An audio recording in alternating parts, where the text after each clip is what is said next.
ETF index mutual funds నేర్చుకుని stock మార్కెట్లో రాణించాలనుకుంటున్నారా? వెంటనే ఈ నెంబర్కి కాల్ చేయండి.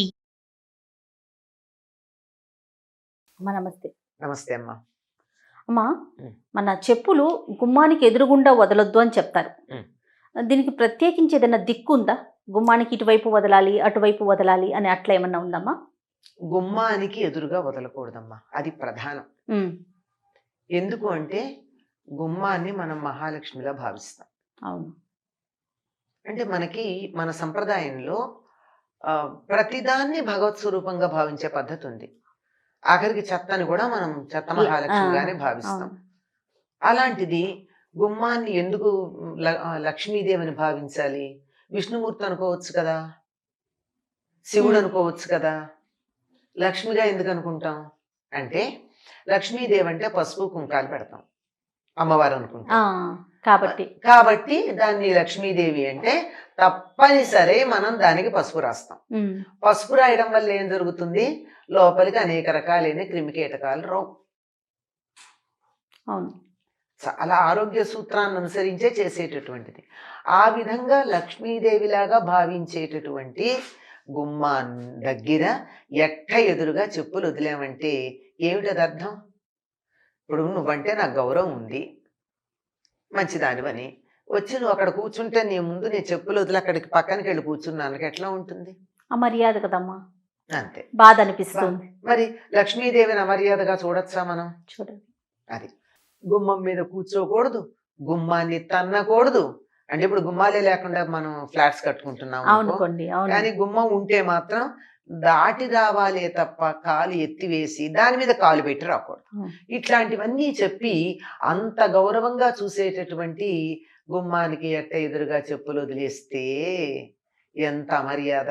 అంటే లక్ష్మి పట్ల నీకు లక్ష్యం లేదు, గౌరవం లేదు.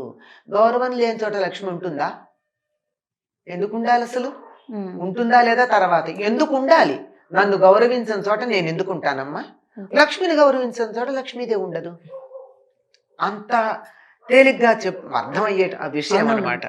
అట్లా ఉండేటటువంటి దాని దగ్గర చెప్పులు ఎదురుగా వదలకూడదు అని చెప్తారు. పైకి ఇంకొకటి, చెప్పులు వదలడంలో పద్ధతి ఉంది. ఏమిటంటే చెప్పులు ఈ కాలుదిటు ఆ కాలుదటు ఎడాపెడా వదలడం కూడా అది ఆ వ్యక్తి యొక్క వ్యక్తిత్వాన్ని, నిర్లక్ష్యాన్ని తెలియచెప్తుంది. ఈ నిర్లక్ష్యం వల్ల అనేక రకాల సమస్యలు వస్తాయి గనక ప్రతిదానికి మన వాళ్ళు ఏమన్నారంటే దరిద్రం అని పేరు పెట్టారు. చెప్పు తిరగబడినా కూడా మంచిది కాదు, మంచిది కాదు, దరిద్రం. దరిద్రం అన్న పదం అంటే ఏమిటి? దరిద్రం అంటే డబ్బు పోవడం ఒకటే కాదమ్మా, ఆరోగ్యం లేకపోతే దరిద్రం. అష్టైశ్వర్యాలు ఎట్లాగే ఉన్నాయో అష్ట దరిద్రాలు కూడా ఉన్నాయి. అందులో ఏ దరిద్రమైనా రావచ్చు.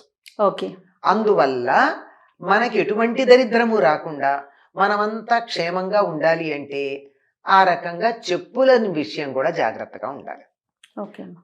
చెప్పులు ఎటు చెప్పు అటే ఉండాలి, ఇలా పెట్టకూడదు. ఈ కాలు దిటు మన ఇలా వెళ్ళి నా చెప్పులు వేసుకోవాలంటే ఇట్లా ఉండాలి నాకు, అంతే. కుడిగా చెప్పు వెళ్ళాలి, ఎడంగా అట్లా అట్లా వదిలి వెనక్కి తిరిగి రావాలి. ఇప్పుడు నేను చెప్పులు ఇట్లా వదిలాను, వదిలేలా ముందుకు వెళ్ళలేను కదా, వెనక్కి తిరిగి వస్తాను కనుక మళ్ళీ వచ్చినప్పుడు ఇట్లా కాలు ఉంటుంది. కానీ చెప్పు పిల్లలు చూడండి, చాలా మంది గబగబా అంత హడావిడి వాళ్ళకి చెప్పులతో లోపలికి రానిచ్చేస్తే సరైపోతుంది. అట్లా రానియకపోతే ఏం చేస్తారు? చెప్పులు వదిలిరా అంటే వాళ్ళు ఒక కాలు చెప్పు వదిలి లోపలికి వచ్చి రెండో కాలు తర్వాత వదిలి లోపలికి వచ్చి ఎక్కడో చెప్పు ఇక్కడో చెప్పు ఇట్లా ఉంటాయి. అది కూడా దరిద్రహేతు.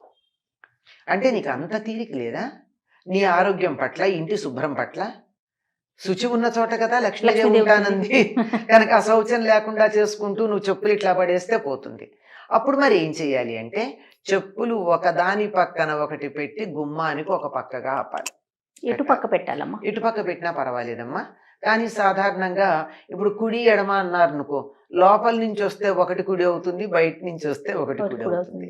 అందువల్ల ఏదైనా సరే అది ఈశాన్యం వైపు కాకుండా, వీలైతే ఉత్తరం తూర్పు కూడా కాకుండా ఉండేట్టుగా వదలడం మంచిది. కానీ తూర్పు సింహద్వారం ఉన్నప్పుడు ఏం జరుగుతుంది? తూర్పుకేమో ఇటు పక్కన ఒక పక్కన దక్షిణం ఉంటుంది, ఒక పక్కన ఉత్తరం ఉంటుంది.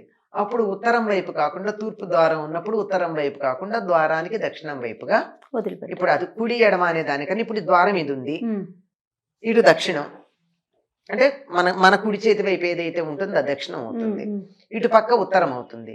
అందుకని ఈ దక్షిణం ఎటుంటే అది బయట విప్పినా లోపలి విప్పినా ఇటు దక్షిణం వైపు ఎటుంటే అటు పెట్టడం మంచిది. ఓకే. అంతేగాని అంటే అవకాశం ఉంది, లేకపోతే ఇప్పుడు ఇక్కడికే తలుపుండి ఈ గోడ కానుకుని ఇట్లా సింహద్వారం ఉందనుకో తప్పని పరిస్థితుల్లో అక్కడ పెట్టుకుంటాం. అందుకని మరీ సింహద్వారానికి ఆనుకుని కాకుండా కొంచెం అవతలగా పక్కగా గనక పెట్టుకున్నట్టయితే మంచిది. ఆ చెప్పులు విప్పే తీరుని బట్టి చెప్పులు ఆ ఇంట్లో ఎలా అరేంజ్ చేస్తున్నాయో దాన్ని బట్టి ఇంట్లో వ్యక్తుల యొక్క మనస్తత్వాన్ని లెక్క కడతారట చాలా మంది. ఓకే. సో దాన్ని బట్టి జాగ్రత్తగా పెట్టుకోవాలి. అంతేకాదమ్మా, కొన్ని చోట్ల మీరు సమావేశాలకు పెడతారు, చెప్పులు విప్పి లోపలికి వెళ్ళాలి. కొన్ని సమావేశాలు అక్కడ చెప్పులు ఏ రకంగా బయట వదిలి ఉన్నాయో దాన్ని బట్టి ఆ సమావేశంలో పాల్గొన్న వాళ్ళు ఆ సమావేశం యొక్క ఘనత తెలుస్తుంది. ఎంత లెక్క కడతారమ్మా చూడండి. ఎక్కడికి ఇప్పుడు కొన్ని చోట్ల ఆధ్యాత్మిక సమావేశాలు ఉన్నాయి. ఆధ్యాత్మిక సమావేశాలు అయినటువంటి చోట మీరు చూస్తే మీకే సిగ్గేస్తుంది, మీరు చెప్పు అక్కడో ఇక్కడ వదిలేయడానికి. మీకన్నా ముందు వెళ్ళిన వాళ్ళందరూ ఒకదాని పక్కన ఒకటి షోకేస్ లో బొమ్మల్లాగా పెట్టుంటాయి చెప్పులు. మీరు ఎడాపెడా వదలగలరా చూస్తే? సిగ్గేదు. అది మరి మీరు కూడా అలాగే పెడతారు. అంటే ఇలా పెట్టిన ఆధ్యాత్మిక సమావేశాలు ఏవైతే ఉన్నాయో ఆ ఉన్న వాళ్ళందరూ నిజమైన సాధకులు, మంచి క్రమశిక్షణ కలవాళ్ళు, ఉన్నత స్థానానికి వెళ్ళడానికి అధికారం కలిగిన వాళ్ళని అర్థమవుతుంది. అది పెద్ద ఆధ్యాత్మిక సంస్థ అండి, అబ్బో పెద్ద సమావేశం, కానీ చెప్పులు మాత్రం గుట్టలు ఉన్నాయి అక్కడ. నా చెప్పు వెతుక్కోవడానికి నాకు 3 గంటలు పడుతుంది బయటకు వచ్చాక. అట్లాంటి చోట్ల ఏం ఆధ్యాత్మికత ఉన్నట్టు? అయితే పబ్లిక్ వస్తారు, అందరూ సాధకులే అని చెప్పడానికి వీళ్ళని చోట అయితే మనం పబ్లిక్ చేసేదేం లేదు. కానీ ప్రత్యేకంగా సాధకులు అని చెప్పేటటువంటి చోట అలా ఉంటుంది. అదే ఇంట్లో పాటిస్తే అంతటి సాధన మన ఇంట్లో కూడా జరుగుతున్నట్టు, ప్రత్యేకంగా వెళ్లకుండా. ఓకే. అంటే ఒక్క అంశాన్ని గురించి కూడా మన పెద్దలు చాలా ఎన్ని విషయాలని దాంట్లో జోడించి ఎంత బాగా చెప్పారో. చెప్పులు వదలడం ఎట్టా అనే దాన్ని బట్టి మనిషి వ్యక్తిత్వాన్ని చెప్పడం. మనిషి కాదు, కుటుంబం, సంస్థ, మొత్తం అన్నిటికీ కూడా. కాబట్టి గుమ్మానికి ఎదురుకుండా కాకుండా పక్కన పెట్టుకోవాలి, చక్కగా పెట్టుకోవాలి. పక్కన కూడా చక్కగా పెట్టుకోవాలి, తీరుగా పెట్టాలి, ఒక పద్ధతిలో పెట్టాలి. ఓ చెప్పు మీద చెప్పు పడడం, లేదా తిరగేసి రావడం, ఒకళ్ళ చెప్పు మీద ఇంకోళ్ళ చెప్పు పడడం. ఒకళ్ళ చెప్పు మీద ఇంకోళ్ళ చెప్పు పడింది అంటే అర్థం ఏంటి? నా చెప్పు మీద మీ చెప్పు పడింది, ఏమైంది? మీ చెప్పు కింద ఉన్న దుమ్మంతా నా కాలి అంటుకున్నట్టేగానే చెప్పులు వదిలి ఏం లాభం నాకు? మళ్ళీ ఆ చెప్పులు వేసుకుంటే అంత చెత్త అయినట్టే. అవును అవును. ఇలాంటివి చాలా పాటించాల్సిన అంశాలు ఉన్నాయమ్మా. ఇవన్నీ కూడా మనిషి యొక్క వ్యక్తిత్వాన్ని, సంస్కారాన్ని, ఎంత ఉన్నతమైనటువంటి స్థితిలో ఆ వ్యక్తి ఉన్నాడు అన్నదాన్ని తెలియజేస్తాయి మనకి. నమస్తే. నమస్కారం.